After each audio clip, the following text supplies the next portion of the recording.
Bonsoir.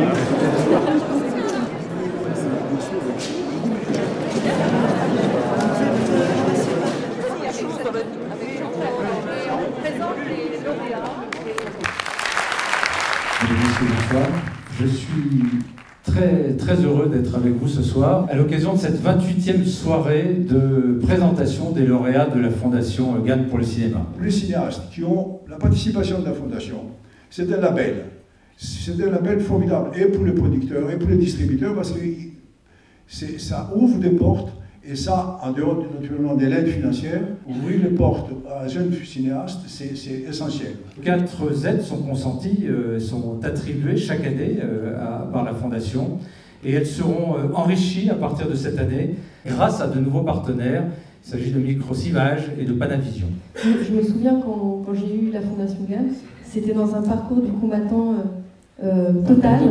J'étais en galère complète. Ça faisait peut-être 4 fois que j'avais raté la France sur recette. Et ça a été un des premiers soutiens sur mon premier long métrage, et ça a été énorme, symboliquement. C'est-à-dire que c'est juste à un moment l'idée que, en fait, on a raison de se battre depuis 3-4 ans pour un projet. Et de tenir bon. Et de tenir bon et de ne pas lâcher. Et donc le premier pas sur un premier long, c'est quelque chose d'énorme. Alors le premier projet s'appelle Bâtarde, il y a une rage poétique dans ce film qui est rare, qui est singulière.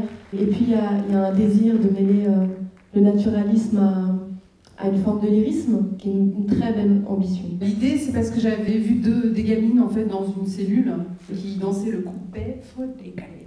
Et du coup, je me suis dit, putain, la danse du coupé décalé dans une cellule de prison.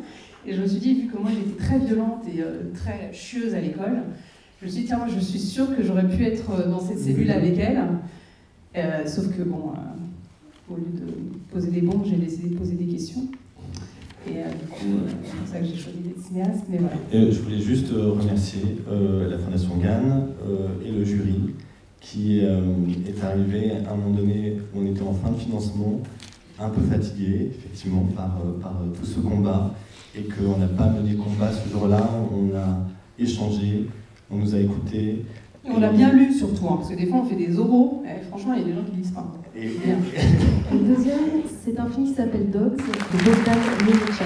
Alors ce film, il a réveillé en nous, chaque membre du jury, notre amour du film de genre, parce que c'est vraiment un thriller atmosphérique, un western contemplatif.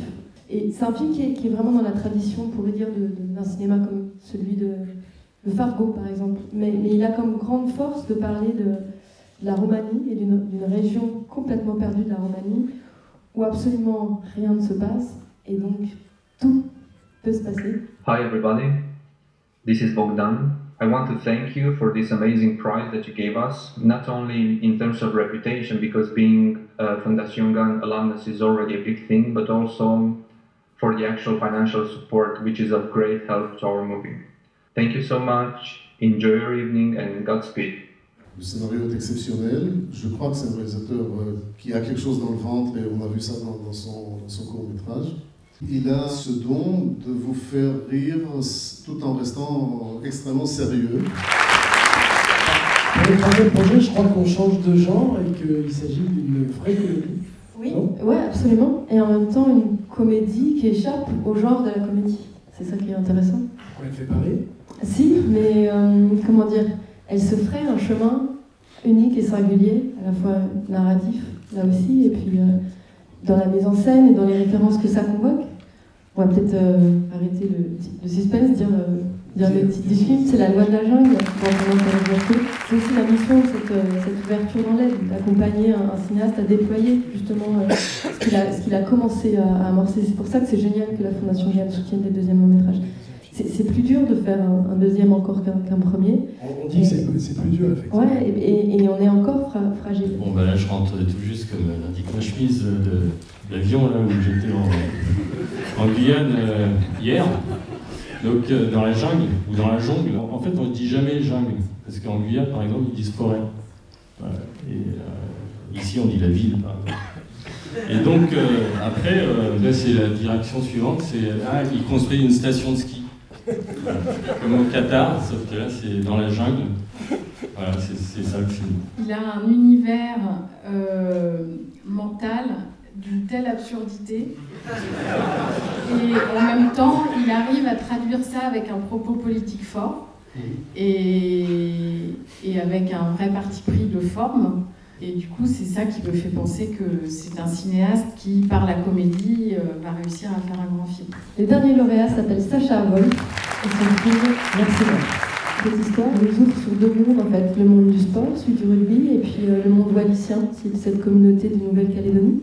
Et c'est une des missions fondamentales du cinéma aussi, de représenter et de s'intéresser à des communautés qu'on voit peu ou qu'on voit mal. C'est une des grandes forces de ce projet, qui questionne le corps en permanence, en fait, de manière vraiment singulière. Comment c'est un instrument à la fois de soumission et de domination permanent au sein du sport, mais aussi de manière métaphorique dans nos sociétés. J'ai toujours beaucoup aimé les films de boxe, par exemple, voilà, mais dans le rugby, il y avait la dimension collective qui m'intéressait aussi énormément. Et très vite, j'ai été assez passionné par la situation des joueurs océaniens. Et puis, il se trouve que j'ai rencontré un Wallisien dans un club à Lyon. J'ai découvert ce qu'était Wallis et Futuna, que je ne connaissais pas du tout. C'est un petit peu comme la Guyane, c'est des endroits dont on entend beaucoup parler. Qu'est-ce que c'est au final, on ne sait pas. Et du coup, je suis parti là-bas. Et voilà, c'est comme ça que le film a commencé. Merci beaucoup en tout cas pour la Fondation GAN et pour votre soutien, parce que c'est réellement le genre de caresse dont on a besoin dans ce parcours qui, effectivement, tout à l'heure on parlait de combat. Je dirais peut-être pas forcément un combat, mais c'est toujours quelque chose où la passion et la conviction parfois peuvent être un peu usées, et là en l'occurrence on est porté. Alors c'est quoi un prix spécial? Ce prix en fait c'est la volonté de la Fondation de s'ouvrir à d'autres formes de cinéma. Alors c'est vrai que depuis plusieurs années nous nous intéressons au cinéma d'animation. On avait récompensé par le passé Persépolis, Le Chat du Rabbin. C'est un domaine en fait qui est extrêmement créatif en France. Comme vous savez, l'animation française est très riche. Il y a une excellence en France de l'animation. Alors, le prix 2014 est attribué cette année à un projet qui s'appelle The Red Turtle, la tortue rouge. Alors, le film ne déroge pas à notre fil conducteur de cette année. Là, il s'agit aussi de survie, et c'est l'histoire d'un naufragé qui va donc survivre sur une île déserte. Alors une île pas comme les autres, peuplée de crabes, tortues, oiseaux. De tortues, oui, j'imagine. De tortues, le Red Turtle. En plus, c'est un film assez risqué. De quelle manière? C'est muet, ça prend 6 ans pour le faire. C'est un des animateurs les plus connus au monde ou les plus talentueux. Alors, les films d'animation, ça se fait avec une vingtaine d'animateurs ou une cinquantaine, voilà. Et lui, il veut tout contrôler. Donc, vous voyez, après, vous voyez, toutes les petites feuilles, là, par exemple. C'est un travail d'orfèvre, un peu, pour dire. Un travail d'orfèvre. Exactement. Parce que c'est de l'aquarelle, du fusain, tout à la main. Voilà. Et je vous dis, et comme il a très peu confiance en d'autres animateurs, donc il y a 3-4 animateurs, alors que vous voyez un film normal, ça peut être une centaine d'animateurs. Et c'est pareil pour les décors, c'est pareil pour les fonds, c'est pareil pour tout. Et en plus, c'est muet.